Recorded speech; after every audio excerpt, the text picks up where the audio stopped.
Well, good morning, everyone. My name is Sam Fleming from the Financial Times. It's great to take on board the second panel, which is on fiscal policy, the bond market, and the implications for monetary policies. It's obviously a terrific time, for good or for ill, to be talking about the bond market, given the unsettled state of global markets this year, in part, obviously, because of the trade war, which we've just been discussing with Claire Lombardelli, but also in the US side, at least, because of the US president's attacks on Federal Reserve independence.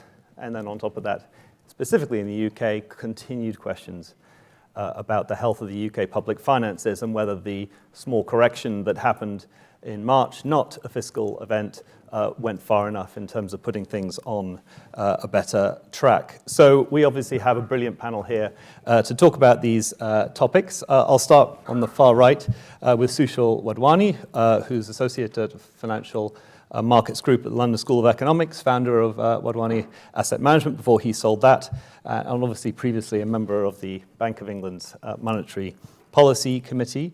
To his immediate left is Isabelle Mateos y Lago, who's the chief economist at BNP Paribas, formerly of BlackRock and also formerly of the IMF. And then to my immediate right, Andrew Benito, managing director of research at Eisler Capital, and previously at Goldman Sachs and also the Bank of England. So welcome, everyone. We're going to start with some opening thoughts from each of our speakers before going to debate and then involving you, the audience, in conversation. But I'm going to start with Sushil, if I could, and your thoughts on this topic of bond markets, monetary policy, and fiscal policy. Great. Well, thank you very much, Sam. It's a great privilege to be here. It's my second time speaking at this Watchers Conference, and I've really seen it grow and blossom. So congratulations to the organizers. It also struck me this morning that the last time they invited me was very soon after the Truss episode in the gilts market. And I just wondered whether history was going to rhyme over the next few months. But in terms of the topic today, do we have access to our slides, Sam? Or I think they should pop up. I should hope. Pop up. Okay, that's okay. So in terms of the backdrop, obviously Sam's alluded to it. It's the attack on Fed independence, but it comes alongside a variety of other things which make one worry both about what might happen to the long end of the treasury market and also to the currency. And then obviously the spillover impact onto the UK. I mean, there is clearly a very long list of things that are having an impact on US assets. And I think this could just be the beginning of the first innings in terms of that longer run impact on the term premium. But in addition to the beginning of the attack on Fed independence, you've obviously got a question mark in terms of the security guarantees offered by the US. And remember that beautiful work by Barry Eichengreen showing how countries that are more dependent on the US for security tend to hold more treasuries. Other factors obviously include the after effects of the sanctions we saw after the Ukraine invasion, and certainly my conversations with longer-term holders of treasuries, both in the public sector and the private sector, suggest increasing disquiet, not least because usually we define a safe haven country as one where we can rely on the rule of law. That's clearly been undermined in recent months. In addition, people are questioning the fiscal probity of the US. We've gone over the last 50 years from a regime where Congress would usually respond to a fiscal overshoot by insisting on action, Instead, this time round, we've got the risk that they rely on very uncertain revenues from tariffs to justify further tax cuts. If you put that whole combination of factors together, it seems to me not unreasonable that on a 3 to 5 year view, there is a significant risk that the term premium expands meaningfully, the dollar comes down, but it's in the nature of these things that it's unlikely to be a smooth process. What is much more likely is that we get sudden jumps. And it's these sudden jumps that I worry about in terms of their ramifications for the UK. So in terms of the UK, clearly the bank has a framework in place, which was utilized during the Truss episode, which is to essentially emphasize the financial stability argument and then kind of respond after the event. Now, it seems to me that's unfortunate. It's much better to be preemptive and to have a framework in place that's well known to market participants that might actually prevent some of the contagion. Thank you. The slides have arrived. Yeah, so sorry. Thank you. Yeah, I've essentially done that. So thank you. In terms of what I suggest is, I think step one would be a statement by, say, the governor or some key MPC members along the lines of making it clear that monetary policy obviously always takes financial conditions into account, and that if there was an unwarranted move in UK gilt yields in response to what was going on across the Atlantic, then clearly monetary policy in the form of short-term interest rates would respond. This in some respects is just business as usual, except I think clarity is needed here because there has been a reluctance on the part of MPC members to make their views known on movements in gilt yields about whether or not they're unwarranted. I think this hesitancy needs to go away. There needs to be clarity that they're willing to make these judgments. Of course, they're not easy judgments, but then judgments about where the neutral real rate is or judgments about where the equilibrium unemployment rate is are not easy either. And it seems to me very important that the MPC makes it clear that they will respond to these unwarranted movements through short-term interest rates. But it seems to be that in an environment where there is significant policy uncertainty and where we might get more curveballs out of the White House, it's quite important that the MPC has other instruments available. And therefore, I think it's better to signal early that QT will not remain on autopilot, but QTQE will become an additional instrument for monetary policy purposes if such shocks do arise, and that the bank will be quite responsive again from a monetary policy perspective, not just a financial stability perspective, will be willing to use that additional instrument if the moves are significant, the moves out of the US are significant enough. And Sam, am I running out of time? No. No, I'm good. Okay. You're good. Okay. And then I guess the third thing I wanted to say was that in addition to what the bank might do in response to this growing uncertainty about the shocks that might come across the Atlantic, is there may be something for the government to do as well, which is, we know that there is a significant inflation risk premium embedded in the gilts market, in the sense that the inflation target implied by break-even inflation is about 100 basis points above the bank's inflation target, while both in the Eurozone and in the US, break-even inflation is about in line with the inflation target. Now, there are several possible explanations for why we have a much higher level of break-even inflation compared to the inflation target in the UK. But one possibility is that it's because the ECB sets its own inflation target, the Fed sets its own inflation target, but in the UK, the inflation target is, of course, set by the government and reviewed on a regular basis. You'll all remember,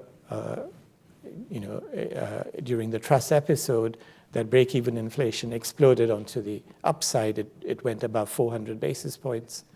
And that was in part due to rumors back then that Prime Minister Truss was reviewing the inflation target.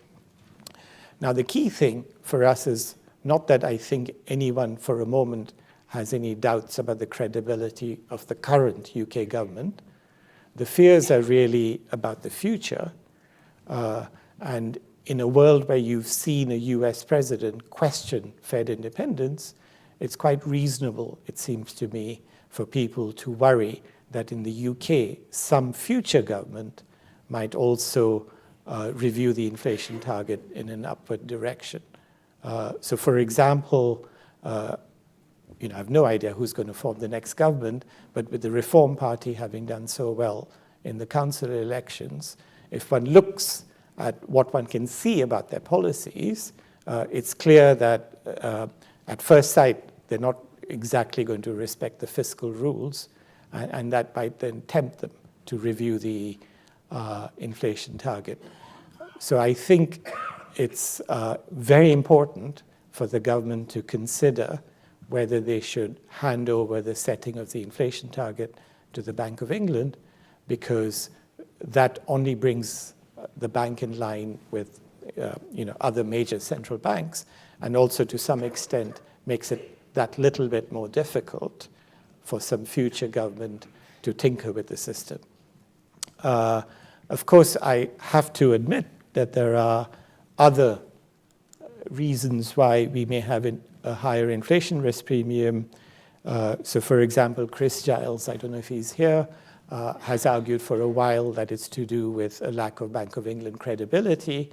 And another possibility that I certainly place some weight on is that we have, over the last 10 years, reduced the proportion of gilt issuance that comes through index-linked gilts. And that's going in exactly the opposite direction if what you want to do is reduce the inflation risk premium. Thank you. I'll stop there. Okay, thanks, Sushil. A lot to talk about in that. Before we do, Andrew, can I turn it over to you?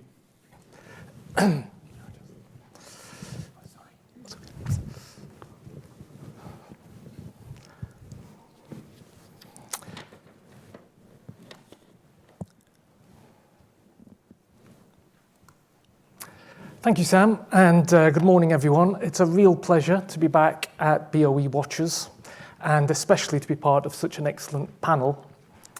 I'd also like to thank PGIM as sponsors of today's event, and as well as David, Richard, and Catherine for their invitation to speak. And I'd like to make three main points. So first, that fiscal fatigue is a significant risk facing the bond market and the UK authorities. That being a situation where a further fiscal effort is still needed in the UK to stabilise public debt to GDP, but we could be coming close to the limits of political support for tax rises or spending cuts, at least without there being more risk premium episodes in financial markets. Second, this matters for the Bank of England in several ways. Most directly, the resulting risk premium episodes that we've seen several examples of do complicate monetary policy transmission and overall policy effectiveness. While the bank is right to ease monetary policy in response to weaker demand and a lower outlook for inflation, it shouldn't be loosening policy in response to a fiscal risk premium. And in any case, distinguishing between those demand and fiscal risk premium effects is, I think, essential, as I'll try to show. Should the bank need to intervene in markets in order to support market functioning, then there too, confidence in the fiscal path is essential. So the third point I'm going to make is that suspending or reviewing the fiscal rules, we should be really very wary of doing that, I think, because it's likely to be taken by markets as a symptom of this fiscal fatigue scenario and result in more examples of the risk premium episodes that we've seen in recent months. Instead, by developing a track record against the existing fiscal rules, that should help smooth policy transmission of the bank's gradual and careful rate cuts to support demand, clarify that the bank is loosening policy for the right reasons, and also retain more flexibility for the bank to be able to use its balance sheet if that were to be needed in future, but while having more confidence in the fiscal path. So in the interest of time, let's dive into a bit of data where we're looking for a symptom of a risk premium type episode. And not a bad place to start is with this correlation. It's a correlation basically between rates and FX, but specifically it's the correlation of the yield gap between 10-year UK and US interest rates and the sterling dollar exchange rate. And it's volatile because the underlying drivers themselves are quite changeable. But it's also worth distinguishing between at least two main cases. So where the economy and financial markets are responding to news about demand in the economy, then that tends to push yields and FX in the same direction. We have a positive correlation. And that contrasts with a risk premium type event, which might be associated with a higher gilt yield but a weaker currency, and that moves those two measures in opposite directions, and we get a negative correlation. So the standout example of the switch towards a risk premium event was the mini budget. In fact, in the weeks and months running up to that mini budget episode in September 2022. The autumn budget last year also had a quite short-lived blip from a positive to a negative correlation. The January volatility was more marked than that, even though it wasn't quite clear what the trigger for that volatility was. And in the recent 6 weeks or so since the US Trump tariff announcements on April the 2nd, we've also seen some movements in this correlation. So in what follows, I'm going to zoom in on the January episode and how markets have responded in the past 6 weeks to the US tariff announcements to try and distill what are markets perceiving about what this means for UK macro. And so we can use that kind of intuition, but in a slightly broader set of market instruments and a more formal statistical model to try and identify and quantify the role for these risk premium effects. And here I'm identifying a risk premium effect as anything that raises 10-year gilt yields, weakens the currency, lowers equity prices, and reduces 2-year inflation in the inflation swaps market. And that can be contrasted, distinguished from, those other types of shock that you see labelled in the charts for demand, supply, and monetary policy using quite standard sign restrictions for those variables. So on the left-hand chart, we have a historical decomposition zooming in on January for 10-year gilt yields, and the right-hand chart is the equivalent for trade-weighted sterling. A couple of results stand out. One is that the risk premium effect accounts for, on these estimates, about 5 to 10 basis points of that 30 basis point rise in gilt yields that we had around Jan the 7th and the few days after that. That same risk premium effect, though, accounted for about 2/3 of the 2% fall in sterling around the same time. So risk premium effects seem to account for more of the movement in the FX market than in the bond market. and that's a feature I'll come back to explain in a moment or two. What about those bigger demand or yellow contributions that we have for gilt yields in January? Well, this is a little bit away from the specifics of the model, but that could be referring to something that Sushil described, which is spillovers from the US. So at the time, US growth expectations were being revised higher, US Treasury yields were rising on the back of expectations for the Trump regime to deregulate and loosen fiscal policy, and that seemed to be spilling over to UK rates. Now that suggests to me that the interesting question is, why is the UK in a weak position to resist those spillovers? Part of the explanation, maybe a big part of the explanation, is the UK's fiscal position, that the UK still needs to complete this 3 percentage points fiscal effort. So, compared with a decade ago, the UK could get away with a primary deficit, so that's the deficit excluding interest payments. It could get away with a primary deficit of 2% and still stabilise debt to GDP.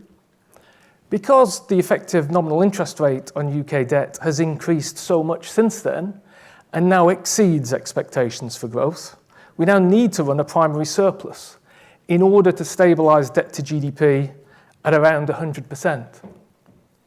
Now, the OBR is forecasting that we'll complete that fiscal effort over the next 5 years or so, but there are two key things to notice about that. One is that improvement is quite backdated. There was no improvement last year in the primary balance. This year's expected improvement, there might be some doubt about that given the monthly public finance data and given that growth forecasts are now being revised lower. And even the additional fiscal tightening that was in the spring statement in March, that was also quite backloaded into 2028 and 2029. But the second factor is also, we've kind of been here before.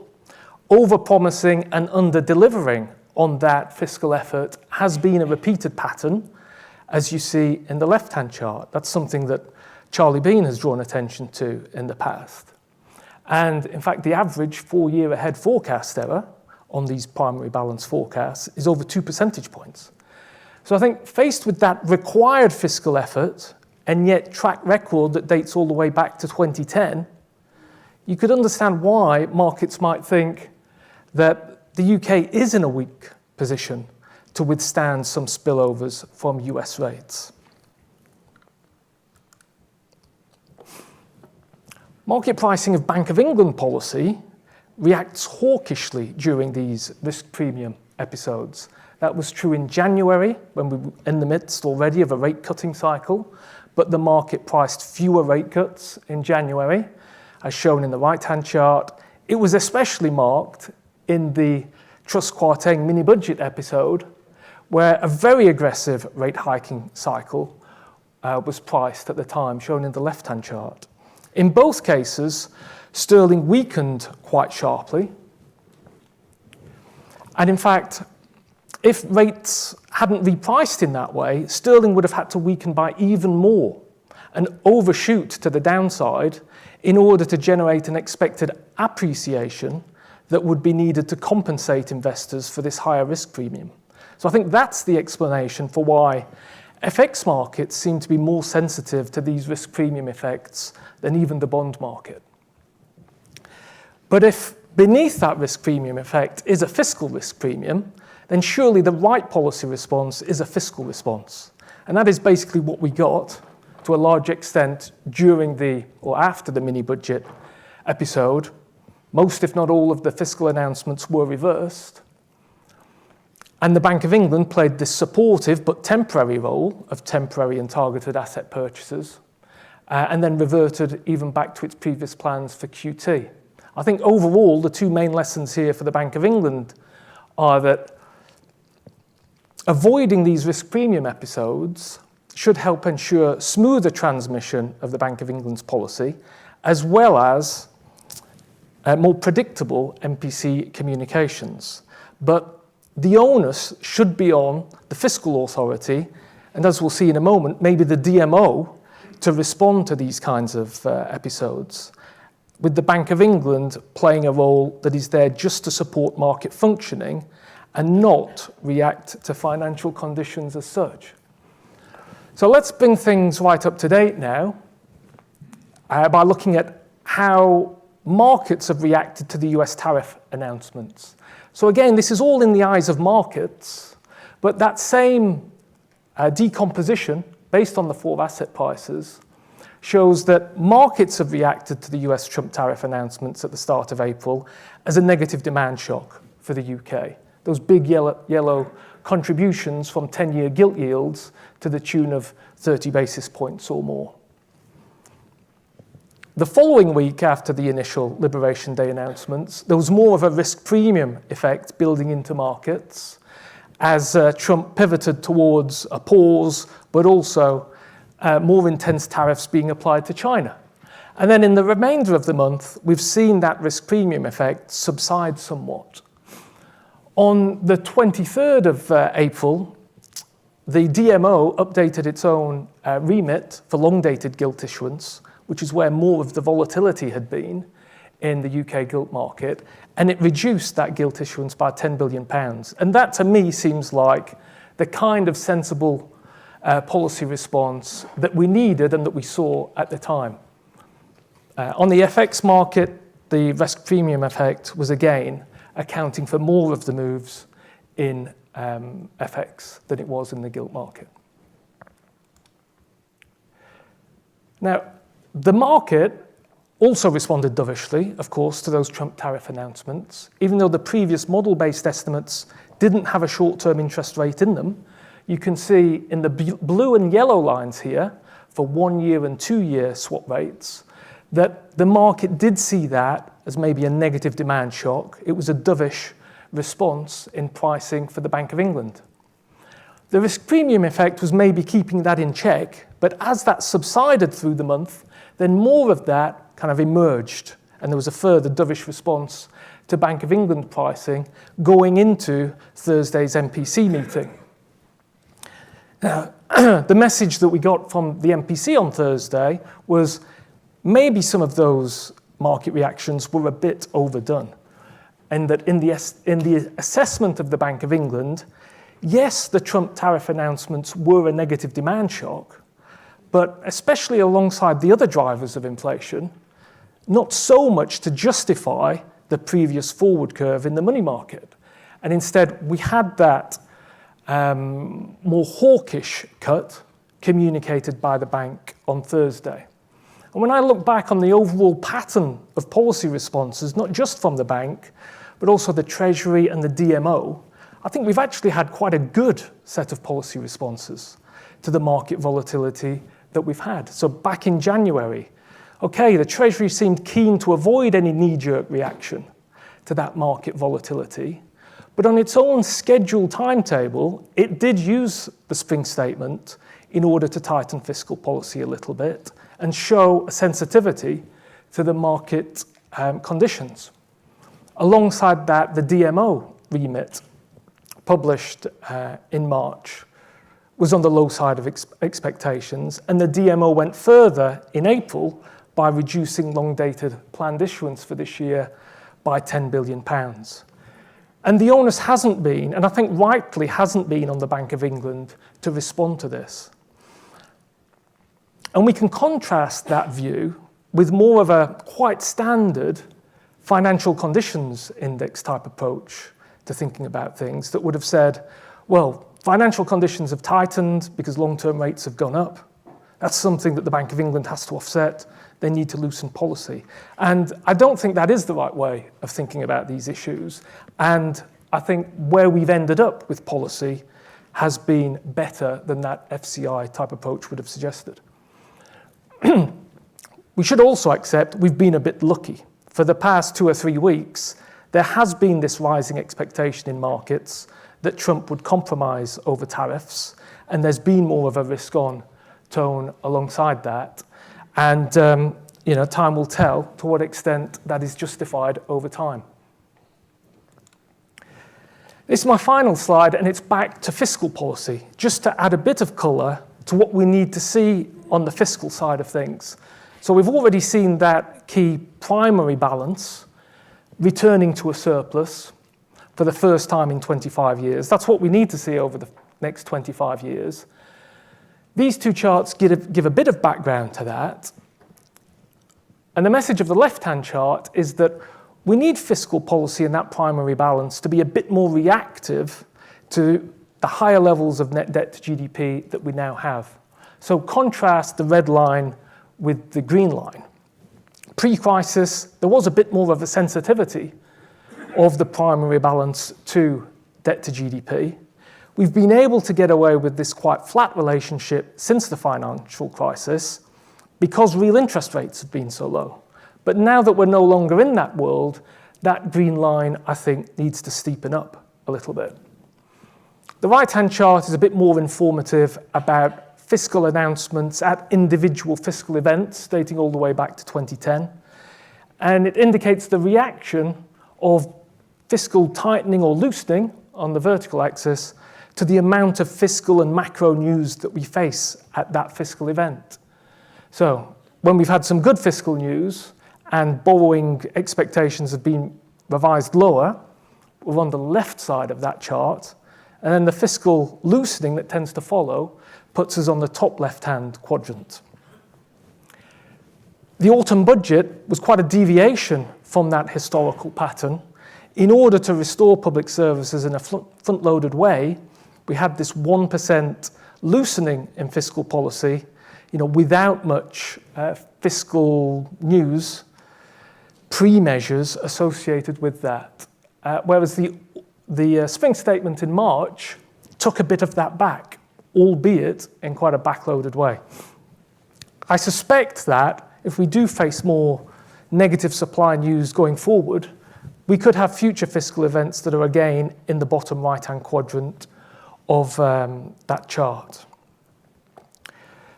So let me conclude with a few final comments, which is really just to make the point that at the outset, I had said that fiscal fatigue is a significant risk for the UK.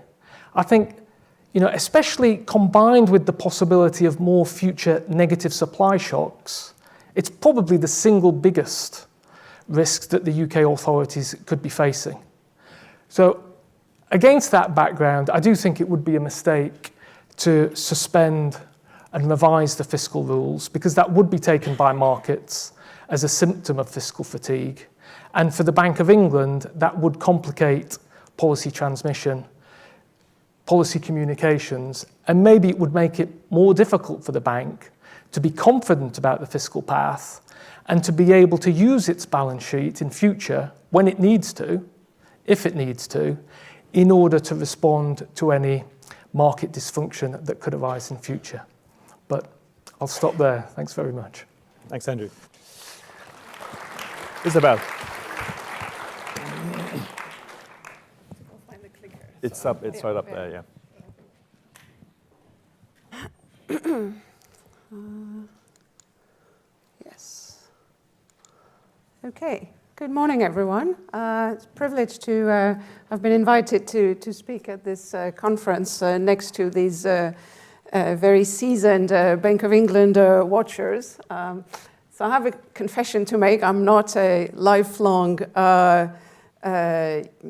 single-mindedly focused Bank of England watchers. I also spend a lot of time watching some of the other large central banks. And one thing that really struck me as I was thinking about the topic we were given for this panel is the extent to which the framework for the relationships between the Bank of England and the Treasury, Her Majesty's Treasury, stand out. And stand out in a way that they're far more complicated than I think is the case in the other larger jurisdictions. So I'll use this as a theme.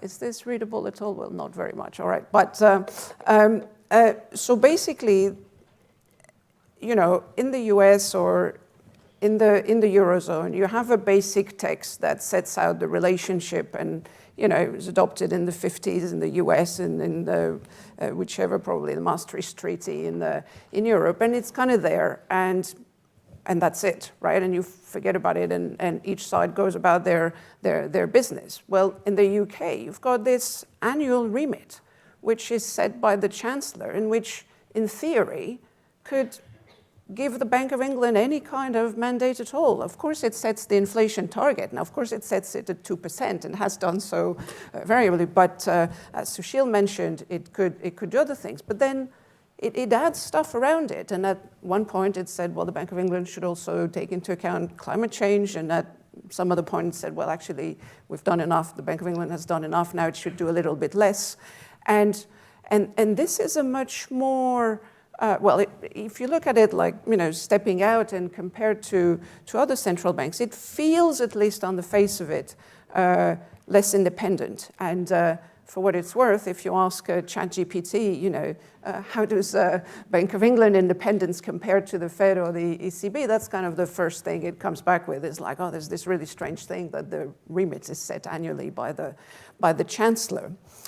And seems to me that everybody is, of course, aware of this kind of, not an anomaly, but a peculiarity, let's put it that way, and that it's led to try to overcompensate in some other ways that, frankly, maybe are not that helpful. So I'll give two examples of that in recent history. So when the Bank of England embarked into QE, which again was not a unique thing amongst large central banks, it secured an agreement, written agreement with the Treasury that it would be indemnified for its losses.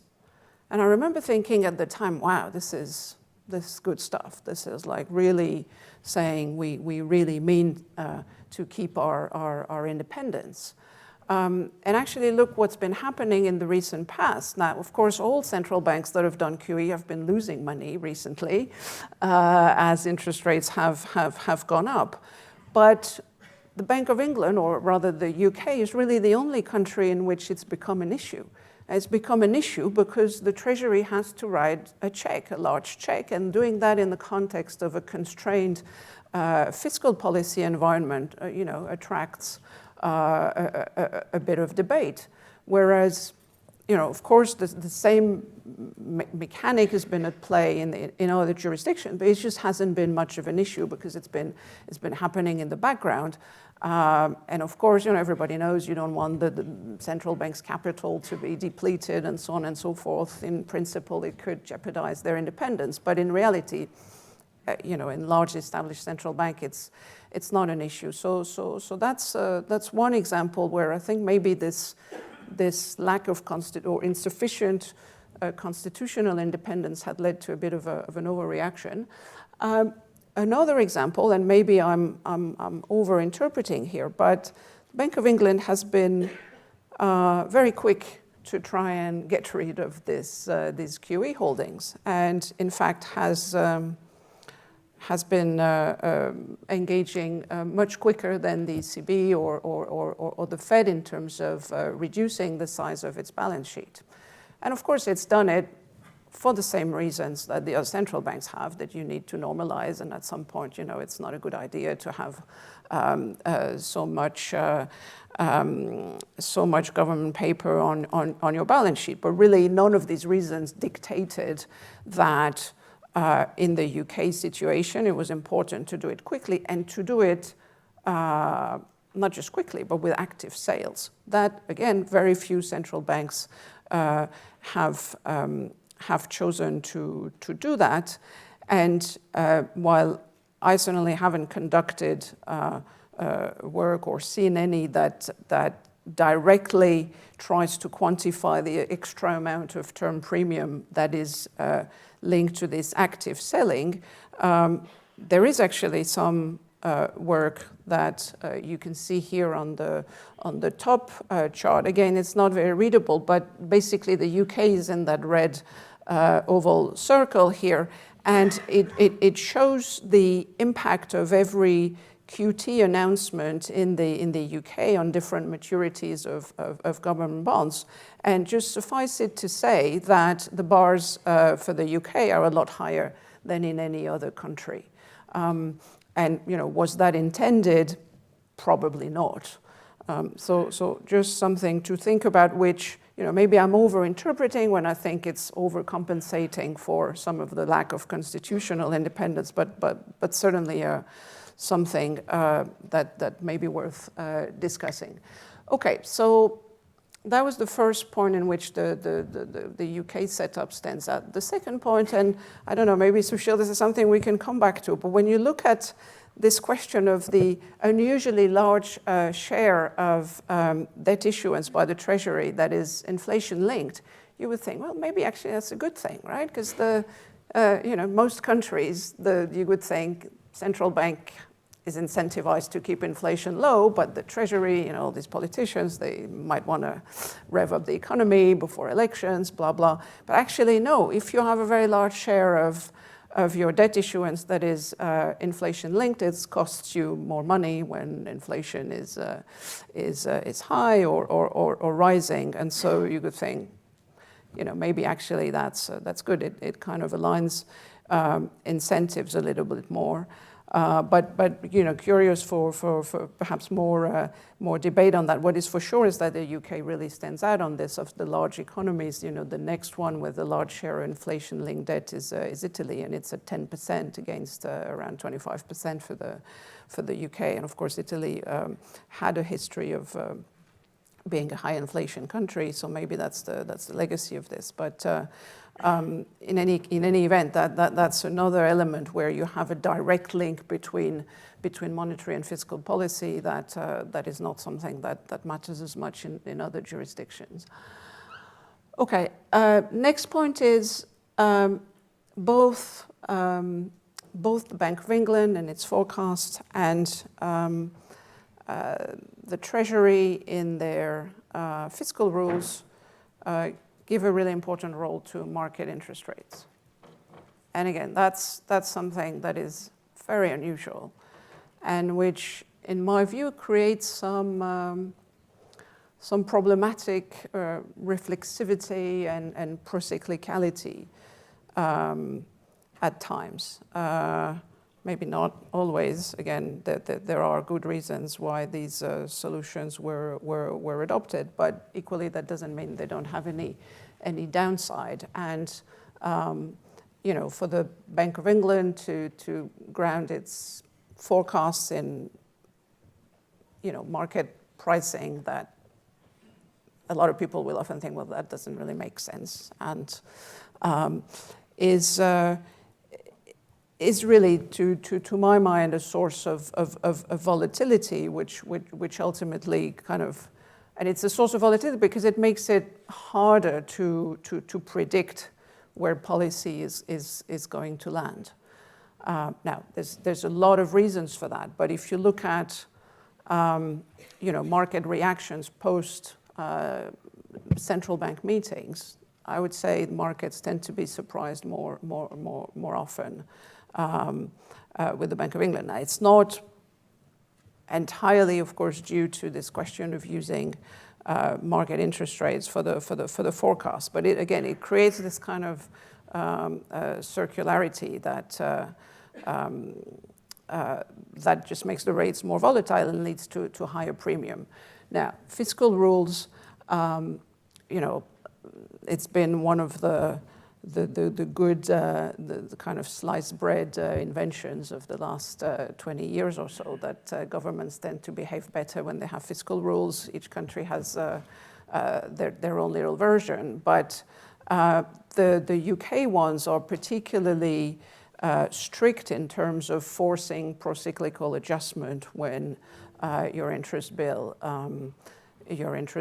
goes up. And of course, the markets know that, and I would submit that is part of the overreaction that Andrew you talked about, especially in the and it was very clear in the January episode, if you remember the market chatter. UK, all the yields got pulled up alongside the US, but the narrative around the UK was, oh well, actually, because of the fiscal rules, the UK is going to have to tighten even more, do even more fiscal adjustments, and therefore the prospects for the UK economy are worse. And you didn't have this kind of circular reasoning for the other economies. Now, as you say, you know, the time to change fiscal rules is not when it's inconvenient. It's a little bit like inflation targets, but that episode, and frankly the debates around the spring budget, reminded me a little bit of what was happening in markets around the Eurozone sovereign debt crisis, which has thankfully disappeared in recent years, which was markets were reacting not so much to the inherent debt dynamics of several countries, but to the prospect that they were going to violate the fiscal rules and therefore get beat up on the head by the Commission and fined and whatnot. And that became something that was driving markets in and of itself. Now, in recent years, since the pandemic, and again at the start of the year when it became urgent for Europe to rearm, the Commission said, well, let's just, you know, suspend the rules. And so they're no longer part of the discussion, which hasn't, as far as I've seen, led to opening the floodgates and countries behaving irresponsibly. And of course, it's still early days. But it strikes me that at the current point in time where the UK fiscal situation is very constrained for the reason you've mentioned. Now you need a large primary surplus, growth is low, the central bank cannot help very much. And the tightness of this fiscal rule and the fact that, you know, something happens in the US and for no reason whatsoever, makes the UK rates go through the roof, and all of a sudden you need to do more procyclical tightening. This is just a very unfortunate situation to be in. And you would think, well, in that context, you're left with the Bank of England having to do more to manage a slowdown in demand. But of course it can't because of needing to keep an eye on inflation at this juncture. So it seems to me the system may be somewhat over-constrained, and that leads to this extra risk premium. One more data point I would show. So this is in the bottom part of the chart here.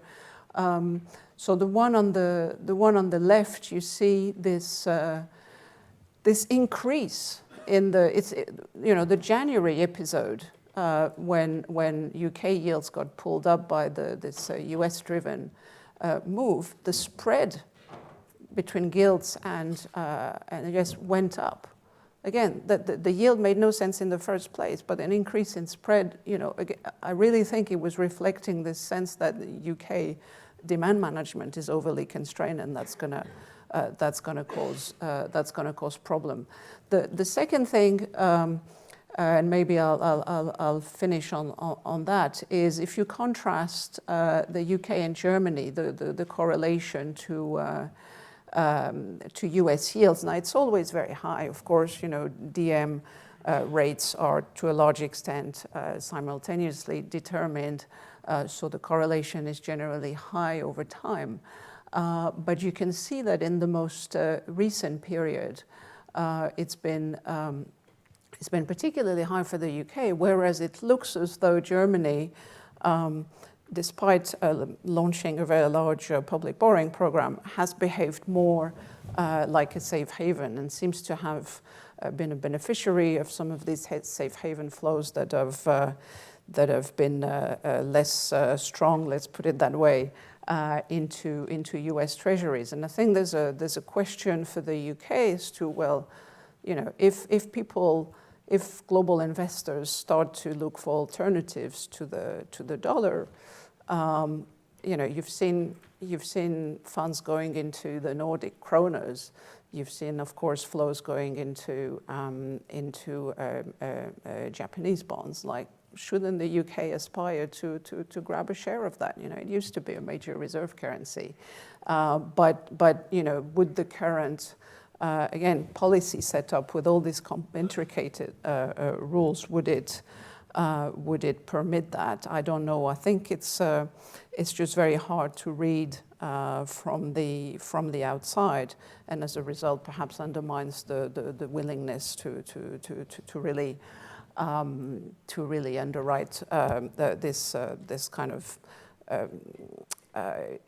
UK treasuries as a safe haven. And then that means when you have a financial stability problem, which both Sushil and Andrew talked about, there is no natural buyer. You don't have the kind of reserve managers. You don't have the Bank of England in theory.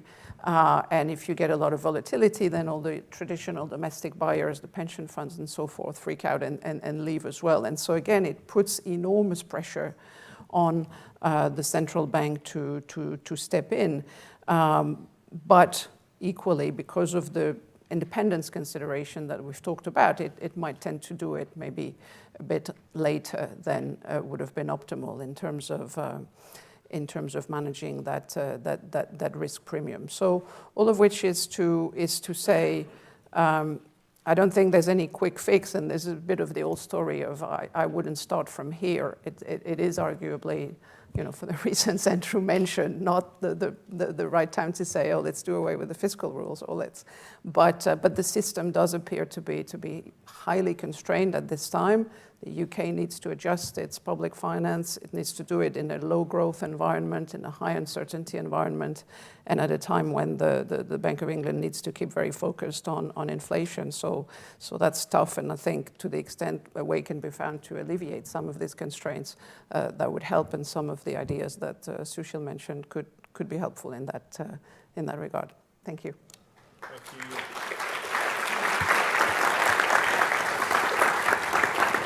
Thank you very much, Isabelle. Sushil, let me start with you. We heard a lot more, both from Andrew and Isabelle, about fiscal than we did from you. Your focus was much more about how the Bank of England might respond to these spillovers. I mean, are you giving enough weight on the fiscal problem as being the underlying vulnerability here? Okay, so the first thing is I might have misunderstood the brief for today, because I thought it was the Bank of England Watchers Conference. And I thought I was supposed to focus on what they might do differently. I don't want to in any way imply that there isn't more that the fiscal authorities could do. But since you've given me the floor, can I just say two quick things to clarify what I was trying to say? Yeah. Certainly very relevant to what Andrew said. But I wanted to begin, though, by thanking both of them. I learned a lot from both of them, very interesting remarks. In terms of Isabelle's very good point about index-linked gilt issuance and the concern that the UK is already very high relative to other countries, and can we risk being even more out of line with other countries? I think one reason we're already out of line is because we have a higher inflation risk premium than other countries. So that gives the DMO a greater incentive to issue more index-linked gilts because they can save money. We know the DMO calculation, which is between 1981 and 2023, the index-linked gilts they've issued have saved us £158 billion, if you believe that number. But it seems it's done impeccably. So, I've been through the methodology. So, in fact, given our inflation risk premium persists, it seems to me it's quite reasonable for us to go higher because, in fact, we've come lower in the last 5 years. We used to be at 25, we've come to 15. There's no reason why we can't go back to a 25% ratio. Now, on the point that Andrew, there were several very good points that Andrew was making. I just wanted to make sure I hadn't been misunderstood. So Sam, if you'll indulge me, I'm going to have two scenarios. So I'm going to have scenario one, where what happens is that UK government engages in expansionary fiscal policy. That drives gilt yields up in a rational way. Is there anything, do I believe in that scenario the Bank of England should be easing? Of course not. Yeah? That's not what I was concerned about. The scenario I'm worrying about is one where, so take April. History could have turned out a bit differently. So if you take April, there was that period where US Treasury yields really shot up because of the unwinding of the swap spread trade in the US. And through the contagion we see, and by contagion I very precisely mean excessive co-movement between gilt yields and treasuries. So that's what I'm talking about. I'm talking about the component that's excessive. So our 30-year yields, even though swap spread trades didn't blow up in the same way here, moved just as much, if not more. There were days we moved more than US 30-year yields. Things then calmed down, so we all came down together. But it's just hypothetically consider a historical sort of counterfactual. So let's assume that people hadn't been able to persuade President Trump to change his mind, and he'd gone ahead and fired Chairman Powell. And let's assume that had pushed up US 30-year yields by 100 basis points. And we'd gone up 100 basis points because US 30 yields had gone up in sympathy. Now, what I'm saying is that in that scenario, the reaction of 30-year gilts to me would represent genuine contagion. It would be excessive co-movement. It would represent a tightening of financial conditions here.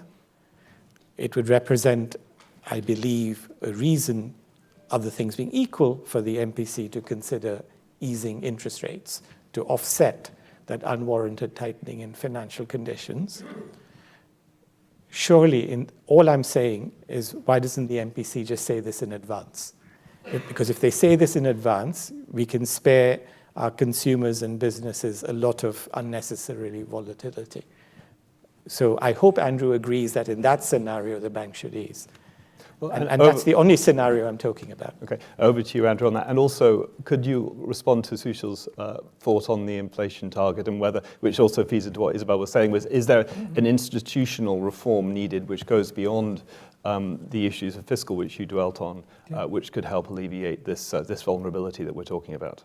Well, on the first question and the scenario that Sushil outlines for, a spillover maybe born of questions about Fed independence, I think the bank does have a good track record of being able to judge outright market dysfunction.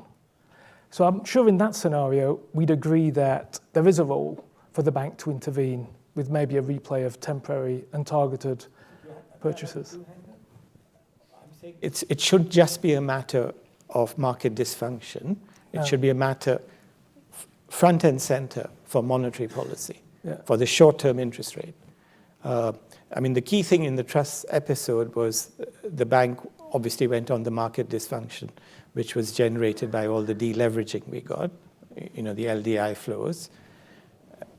I'm saying that you can help stabilize the UK economy better if you admit to the fact, which to me is just consistent with inflation targeting as it should be practiced, is that if you get an exogenous shock, which tightens your financial conditions, you are going to respond using monetary policy. Just say it in advance.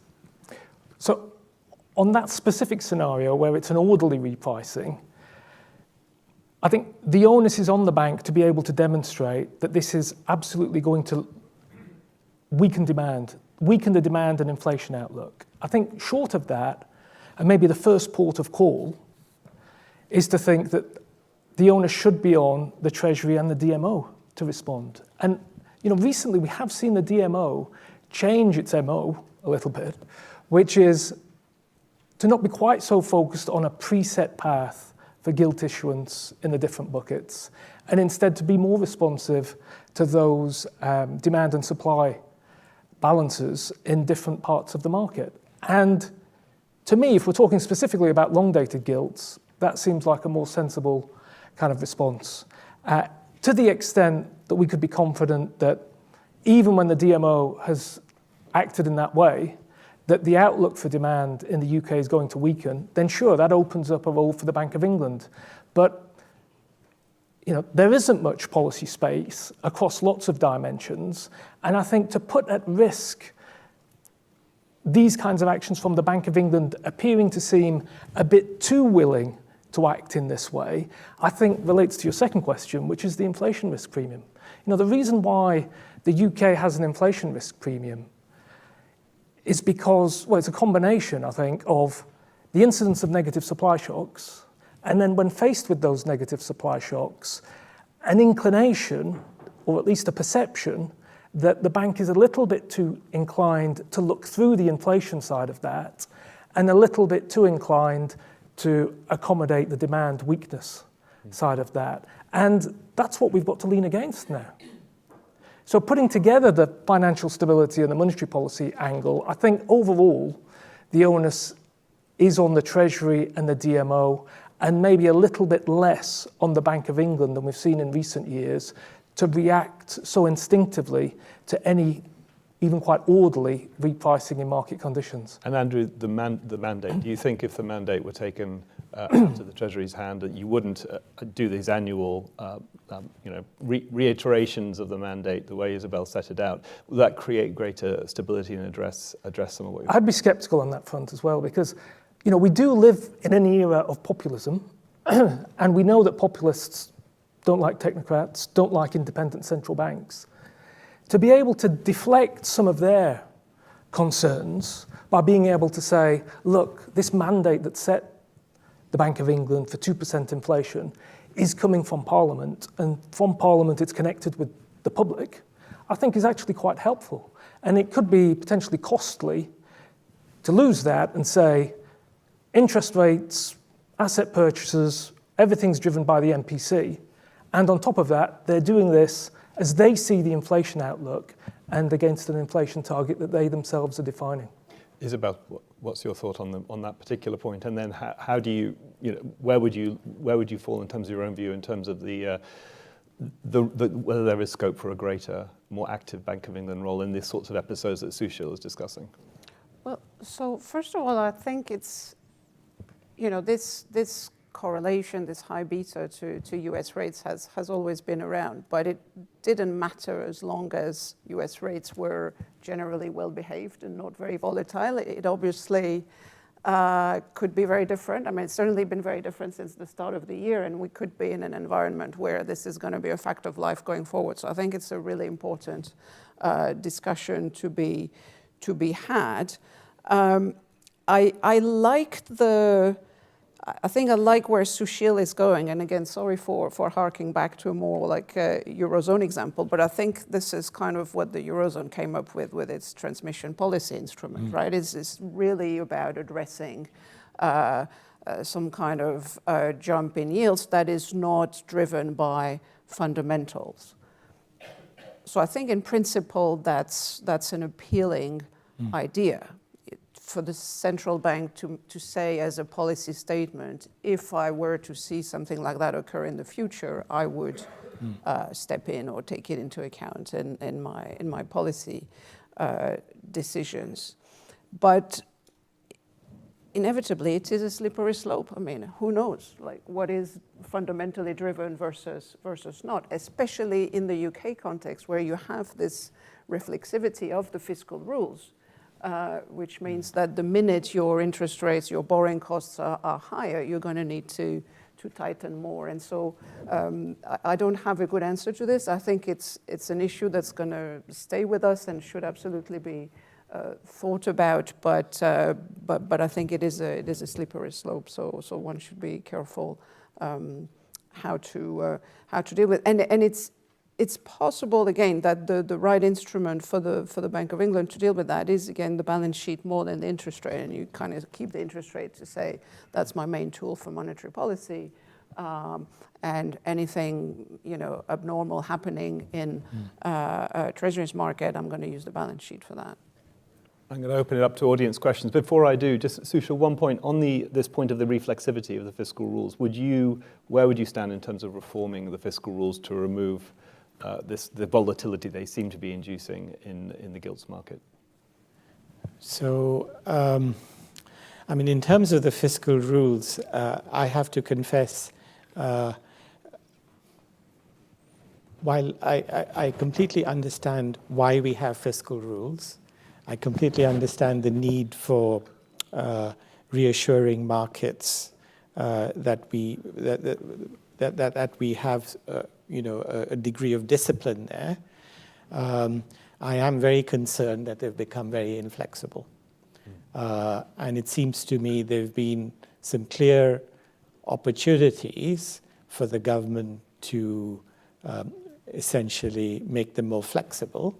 So I'm thinking about the change in the outlook for defense spending, for example. That seemed to me to be a perfect opportunity for the government to talk about the security need to change the rules. They missed that opportunity. And I think more generally, there have been other opportunities where this needs to be made more flexible. So I'm in part quite attracted by the sorts of suggestions Charlie Bean has been making. Charlie's around, yeah, about how you need to replace these rigid fiscal rules with a somewhat more flexible framework. Thank you. Sorry, very briefly, Andrew. Well, just on the fiscal rules point, I mean, I don't mean to give the impression that I think any fiscal rule is sacrosanct in any way at all. What matters, I think, are the fiscal choices and then the accumulation of those fiscal choices in the form of a track record. So it's the track record that matters. But I think by suspending and revising the fiscal rules, it would cause markets to revise their expectation of how that track record is going to evolve at a time when we don't have much of a track record against this current fiscal rule that was only introduced less than a year ago. Yeah, they do get changed quite regularly.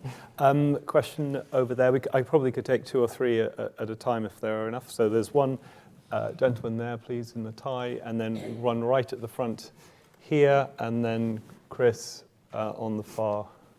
Sorry. I'm sorry, please say who you are and keep the question short if possible. Hi, can you hear me? Thank you. We can, yeah. My name's David, I'm from Starling Bank. I had a question about that concept of fiscal fatigue you mentioned. I just wanted to ask what your sense was of how long this fiscal fatigue could last. So how many budgets perhaps could we go through before that might get relaxed? And following on from what was just said there about defence spending, do you think that response of fiscal fatigue would be consistent if it was, say, a relaxation of the fiscal rules, perhaps just slightly towards something on defence spending as opposed to something more holistic or general? Okay, thank you. Question, yep. Thank you. Alan Well, Trafalgar House. I just wondered if the panel could comment on potential changes to the both the funding rules and to the Bank of England. And in the context of the second, is there any awareness that conversations are taking place with the bank to give them a degree of independence that the panel has described? And would they welcome that? Okay. Chris. Chris Giles from the Financial Times. Given the probably unnecessary volatility we saw, particularly in January in the gilts market, a lot of that on speculation about what would be in the spring statement, is there any point, apart from it being written into primary legislation, to have two fiscal events per year? Okay, right. Andrew, could I start with you? Would you support a sort of targeted relaxation of the fiscal rules focused on defence? And I'll ask the other panellists to respond to that as well, because as Isabelle points out, certainly in the Eurozone, it's been possible to do a targeted relaxation focused on defence without any untoward movements in the markets. Then could you all pick up on Chris's question as well about whether we have unnecessary volatility because we have two fiscal events a year? All in 10 words each. So I don't think we're yet in a fiscal fatigue scenario. Right. Does that concern mean that we should relax the rules to accommodate increased defence spending? I mean, I think a standard public finance view would say for a predictable, persistent rise in defence spending, that should be backed by tax rises. It should be financed by tax rises. It's only when you go to war, ex post, and then you've had a jump up in debt to GDP, Those are the kind of scenarios, unpredictable scenarios, where maybe there'd have to be some rethinking. And the key challenge for the authorities, I think, is to demonstrate that they're catering for both possibilities. But given where we're starting from, I don't think the reassessment of the outlook for defence spending is a case for relaxing the fiscal rules at all. Okay. Isabelle. So I think changing fiscal rules, never a good time to do this, especially when you don't have the track record, etc.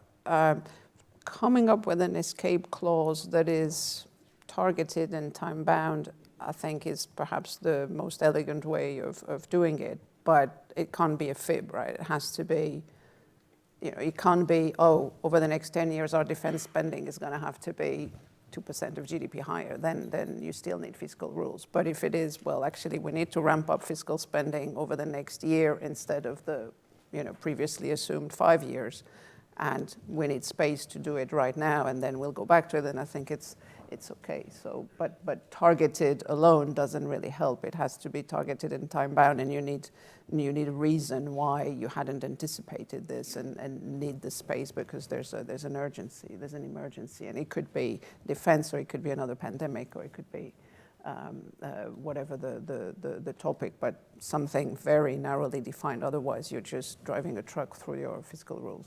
And one thing you don't have in the EU framework is 2 fiscal events a year. You have a clear That's sort of right. calendar of dialogue with the Commission, which doesn't lead to this, as Chris says, this situation of quite a lot of volatility. Do you think that is something that you would change? And then over to Sushil. And also to take up the point from the front as to whether there's any awareness of changes underway.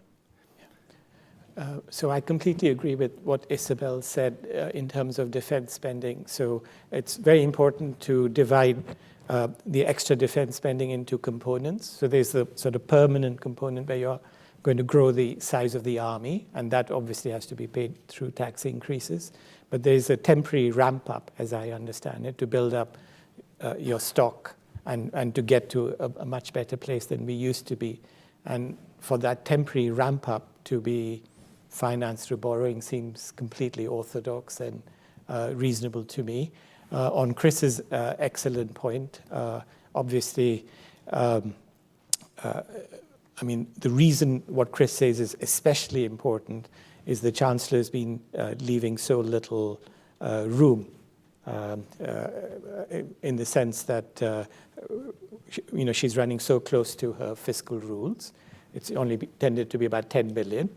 And that does mean that sort of randomness in markets induces problems vis-a-vis these rules, and therefore having 2 fiscal events is a terrible idea. We should restrict it to just 1. Okay. More questions? We have a question here at the right, please. And then we had 2 in the middle, which we could take together. Hi, Steve Cicchetti from Brandeis University. Thank you very much for this wonderful panel. I have 2 short questions, one for Sushil. Obviously, we're all very concerned about central bank independence, and I'm wondering about the quality of data and whether or not you're concerned about the inflation numbers, whether you would actually move the calculations themselves into the central bank as well to insulate them from political impact. This is a nightmare that I didn't ever think I was going to have, but obviously coming from the United States, I do. My second question is for the others, and that is about the interaction between the Bank of England's choices about its balance sheet and the impact that balance sheet management and the impact that has on the fiscal rule and fiscal capacity. What should we do about the fact that choices to sell and realize capital losses in the UK system actually have a direct impact on the budget of the Treasury? Should this be put off to one side, or how should I think about that choice? Should it be allowed to create fiscal compression and fiscal stringency? Thank you. Thank you. And then we had 2. Great. Okay. Hi, I'm Thea Harris from the New Economics Foundation. And I think we heard 2 quite different characterizations of how markets might react in the event of a reform to the fiscal rules. Perhaps the idea that they think the fiscal rules are unnecessarily tight or inflexible with regards to an exogenous shock. And so some kind of minor reform, they might view that positively for the UK's growth prospects. And yet on the other hand, we had the characterization that they maybe think such a reform would signal an excess of flexibility and making the rules uncredible, and that then they might react unfavorably because they would be pricing in extra inflation premium. But those are kind of polar opposite reactions, and so I'd be interested for the panelists to dig in slightly more to that question. How do we think markets would react, or what types of spending program might they react more positively or negatively to? Thank you.